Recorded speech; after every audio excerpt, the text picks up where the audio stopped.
দেখছস?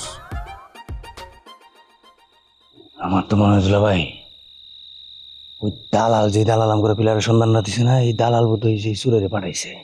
নিশ্চিত এই চুরির সাথে দালাল জড়িত। দাওটা দে। একবার সারা শব্দ না গিয়া ডাইরেক্ট কো।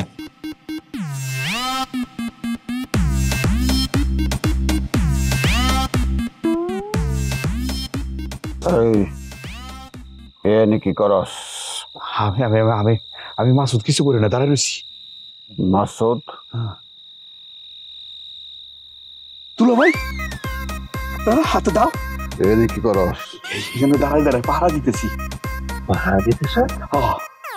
দুলা ভাই, এই পাহারা দেওয়ার পিছনে নিশ্চয়ই কোনো রহস্য আছে। আমি কিন্তু রহস্যের গন্ধ পাইতেছি দুলা ভাই।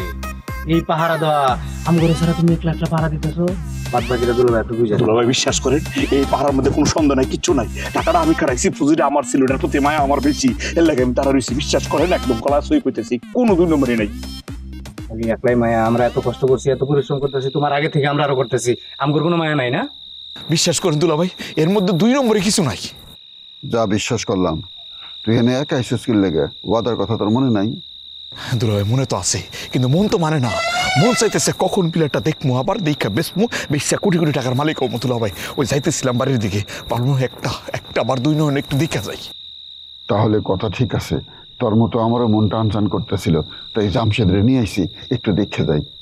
72 ঘন্টা যাইতে চাইতেছে না। ঘন্টা এত লম্বা কেমনে হয়? হ্যাঁ, আমার জীবনে কখনো এত লম্বা ঘন্টা হয় নাই। 72 ঘন্টা যাইতেইছে না। কখন যে শেষ হইব, কখন যে পার হইব 72 ঘন্টা, অস্থির লাগতেছে। তাই জামশেদরে নিয়ে আয় পড়লাম। আমারও অস্থির লাগতেছে দুলা ভাই, কোনভাবে কিছু বুঝতেছি না, কেমনি করবো। চলে তিনজনে দাঁড়ায় একদম সোজা হইয়া পাহারা দিই।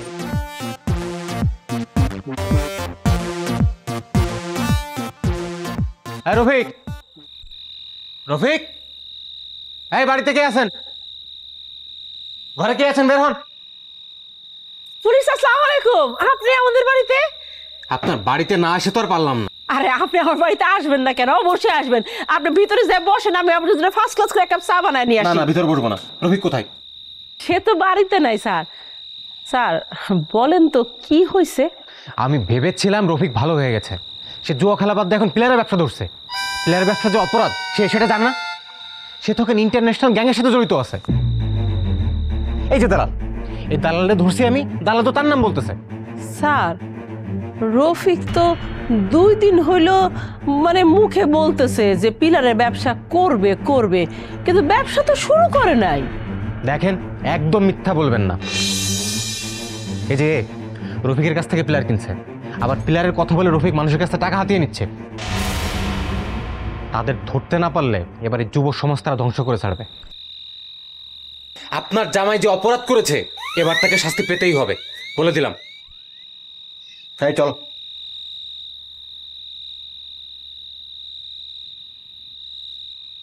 এমন কি পরিচালক, এটা তো কাড়ালের আড়া। লাশা পুলিশ আমার পিছু কি লিগে ছাড়তেছে না, আমি বুঝতেছি না। আমি এখন কি করবো, উপায় কি? স্যার আমার কাছে মনে হয় কি কারো বাসায় আশ্রয় নেওয়া নিরাপদ না। আমরা আজকে রাতটা কষ্ট করে জঙ্গলে কাটে দিই, কি বলেন? জঙ্গলের বিষয় আমার বোঝা সারা। একটাই খালি ডর, বাঘ ভাল্লুক সাপ না, মশা। হাই বিস্তার মশার কামড়, অনলে বোঝা মশার কামড়ে মারা যাবে।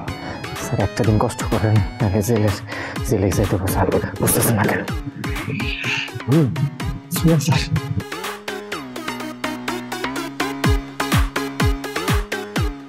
ভাবি, মাত্রই তো আমগো বিয়া হইলো, এখন জামশেদরে ধরে নিয়ে যাবো? আরে রাখো, তুমি এসো তোমার নতুন বিয়া নিয়া। তোমার ভাইজান ফোনটা ধরতেছে না কেন এটাই বুঝতেছি না আমি।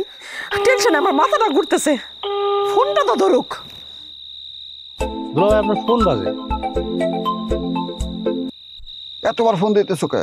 জানো না আমি এখন কোটিপতি, ব্যবসার কাজে ব্যস্ত আছি। আমার কথাটা আগে শুনেন। আপনি এখন কোথায়? ওই থাকুন, পিলার পাহারা দিতেছি। কেন যে আপনি পিলারের ব্যবসা করতে গেছেন? হ্যাঁ, আপনি কি জানেন বাড়িতে পুলিশ আসছে, সাথে করে একটা আসামি নিয়ে আসছে। সেই আসামি নাকি আপনার নাম বলছে। আপনি নাকি তার কাছ থেকে পিলার নিছেন। হ্যাঁ, কিসের পিলারের ব্যবসা? আর পিলার ব্যবসা নাকি অপরাধ। এই অপরাধী ব্যবসা আপনি করতে গেছেন কেন? পুলিশ কই বাইতে না চলে গেছে? পুলিশ? চলে গেছে, কিন্তু আমার মনে হয় পুলিশ আশেপাশে ঘাপটি ভাইরা বসে আছে আপনারা ধরার জন্য। শুনেন, আপনি কিন্তু ভুলেও আজকে বাড়িতে আইসেন না। ঠিক আছে বউ, রাখি।